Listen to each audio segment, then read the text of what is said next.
Muy buena tarde, bienvenidos de nuevo a Cerebralmente, donde mente es solo un sufijo. Yo soy el Dr. Carlos Novo. Vamos a tener nuestra última cápsula del 2017, a un poco más de un año de haber comenzado con esto. Y el siguiente año, pues pongan propuestas de qué temas, si no, si no a mí se me ocurrirán varias.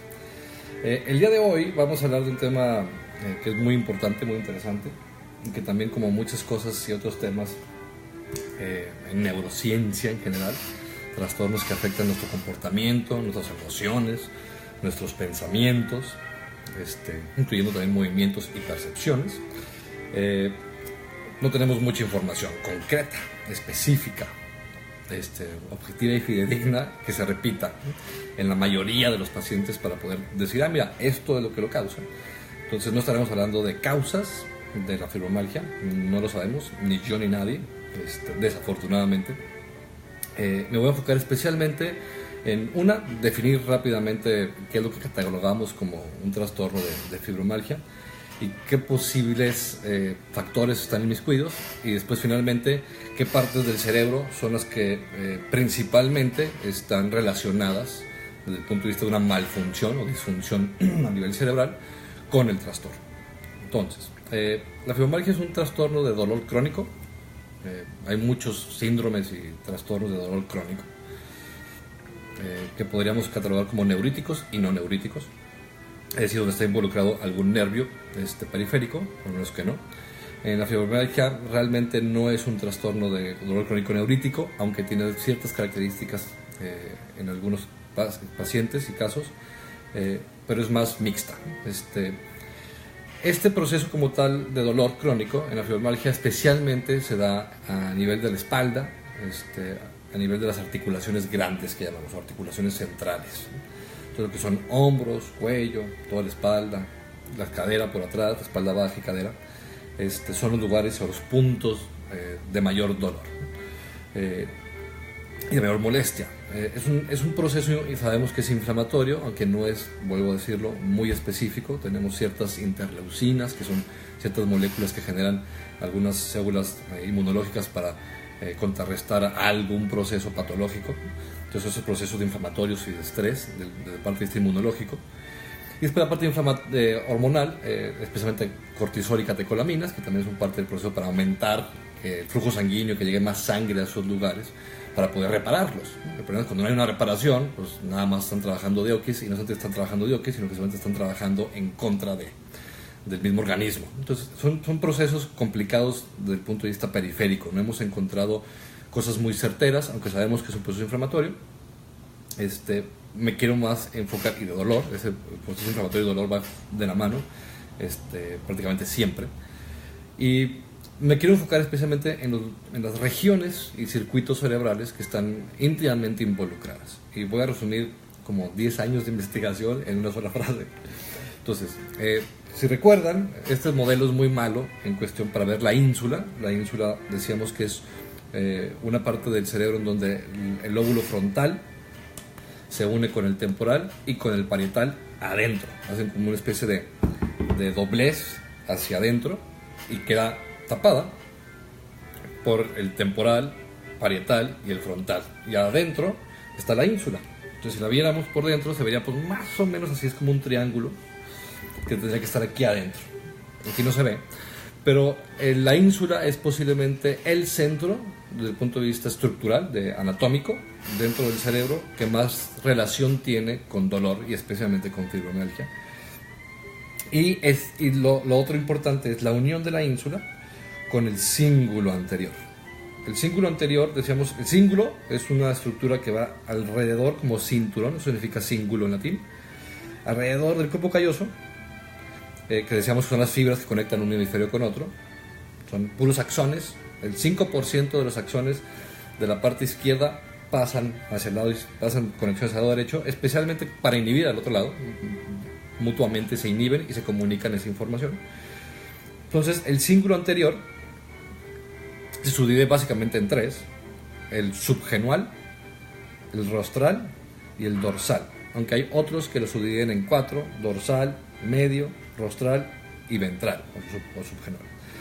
Este cíngulo anterior tiene muchas como tal funciones, o más bien está involucrada en muchos circuitos con muchas funciones. Es parte de lo que llamamos el sistema de base, el sistema de modo de base. Es como los lugares que más se activan y que más están conectados, de hecho, con el resto de la corteza, y que más se activan cuando estamos en reposo. Entonces, cuando el cerebro está en reposo, se activan especialmente el cíngulo posterior y el precuneus, que es una parte del parietal, los parietales, que es la parte sensorial. Entonces, si estamos en reposo y no está nada entrando, entonces entra un proceso de reposo, pero aumenta la actividad ahí, esperando que llegue más información. Se está registrando todo lo interno.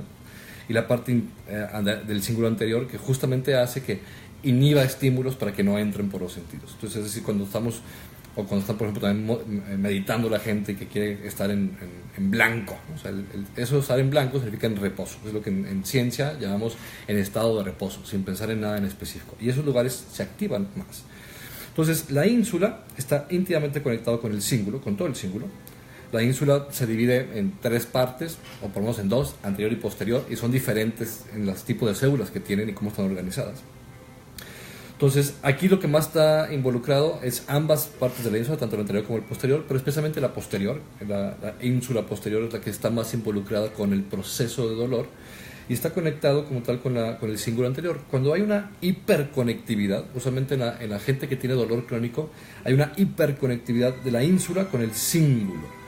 Y esto pensamos en ciertas, la teoría, lo que pensamos que está sucediendo es que la ínsula está intentando de ser modulada por el cíngulo, que es el que gran parte modula, por ejemplo, nuestros pensamientos, en qué poner atención, qué ir, por ejemplo, su cíngulo anterior está intentando ahorita bloquear la música que está tocando para poder escucharme a mí. Entonces, a lo mejor hay mucha gente que tiene una gran capacidad de atención, ya que el cíngulo decidió qué es lo más valioso de lo que está afuera, de poner atención, y pum, le pone atención y todo lo demás lo inhibe, ¿no?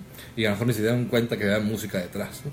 Y hay otros que les es muy difícil bloquear como tal la atención y constantemente están poniendo atención a muchas cosas, o más bien no pueden poner atención a algo en específico de manera sostenida. Es lo que hemos llamado, ya tocamos en este tema del déficit de atención. Entonces, el cíngulo anterior es un regulador de muchísimas cosas, no solamente de atención, sino es un regulador también de cómo controlar como tal las emociones. El dolor es una emoción, y después saben cómo regular ciertas cuestiones increíblemente básicas como es la respiración. De hecho, justamente lo que quiero llegar con todo esto es que la conexión de la ínsula con el cíngulo anterior es una de las medidas más específicas de dolor crónico, no solamente de fibromialgia, porque decíamos que es uno de los trastornos con dolores crónicos, sino en todos los tipos de dolores crónicos. Pero con fibromialgia se ha hecho mucha investigación y definitivamente el cíngulo anterior y la ínsula son los lugares más afectados. Y es un proceso crónico y en muchos casos inclusive progresivo, es decir, se va haciendo cada vez peor. No solamente a nivel central, sino también a nivel periférico, a nivel neuromuscular, que es usualmente donde está el problema en la fibromialgia. Y desgraciadamente no tenemos ningún tratamiento específico. Entonces, con todo esto, lo que yo quería comentarles es lo que más se recomienda en todas las guías de tratamiento, tanto gringas como europeas y asiáticas inclusive. Una es ejercicio. El ejercicio aeróbico es una de las cosas que más bajan esos niveles de inflamación, y por eso el ejercicio aeróbico está pues, tal cual indicado en casi todos los trastornos crónico-degenerativos, especialmente que tienen un proceso inflamatorio, ¿no? Las artritis. Y justamente es un problema porque el movimiento, el dolor muchas veces impide hacer el movimiento y nos metemos en un círculo vicioso de no poder hacer ejercicio por el dolor, y eso no salimos. Hay maneras de hacerlo, hay maneras de hacer hidroterapia con calor, una bola de cosas para permitirnos mayor movimiento y comenzar el proceso y romper el ciclo vicioso. Pero también lo otro es justamente activando ese cíngulo anterior para que pueda modular mejor como tal la ínsula, y una manera de hacer eso es, aunque usted no lo crea, lo que llaman los asiáticos o los orientales la meditación profunda, lo que llamamos por esta parte aquí en Occidente, todo lo que es la hipnosis o la autohipnosis o las meditaciones, o las terapias de meditación guiada, ¿no? O de imaginación guiada, todo lo que es para relajarte, en donde la base es la respiración. Es decir, queremos que el paciente aprenda a respirar de manera diafragmática, que es una respiración profunda y lenta, basada en su ritmo cardíaco.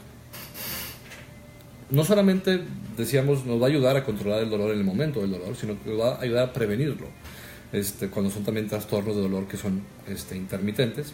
La fibromialgia puede llegar a tener episodios, en donde todo el episodio son varios días, meses, inclusive años, en donde el dolor es constante.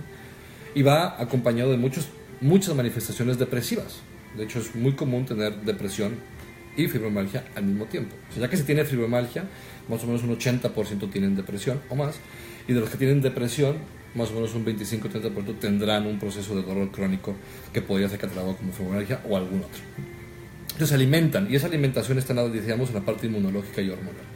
Pero una manera simple de manipular el proceso cardiovascular y inmunológico a través del nervio vago, ¿no? A través con el vaso. El vaso es el centro modulador de nuestro sistema inmunológico.